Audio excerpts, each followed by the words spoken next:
இப்போ புதுசாக இன்னொன்று ஆரம்பிச்சிட்டாங்க, எல்லாம் விஜய் பின்னால போறாங்க. என் தலைமையை ஏற்றுக்கொண்டு சாதி ஒழிப்பு அரசியலை உள்வாங்கிக் கொண்ட ஒரே ஒரு சிறுத்தை கூட வெளியேற மாட்டான், ஒருபோதும் வெளியேற மாட்டான்.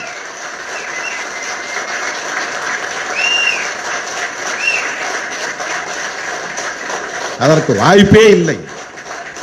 விஜயகாந்த் வந்தப்ப அப்படிதான் ஒரு பேனிக், ஒரு பயத்தை உண்டாக்குனாங்க. மருத்துவர் ராமதாஸ் அவர்களே என்னிடத்தில் சொன்னார், உங்க பசங்களும் எங்க பசங்களும் தான் போறாங்க அப்படின்னாரு. போறவன் போட்டு அதெல்லாம் ஃபில்டர் ஆகிறது நல்லதுதான் அப்படின்னு. அது ஃபில்டர் ஆகினது. அந்த மாதிரி மிதந்துகிட்டு இருக்கிறவங்க நம்ம கூட இருக்க வேண்டிய அவசியமே இல்லை.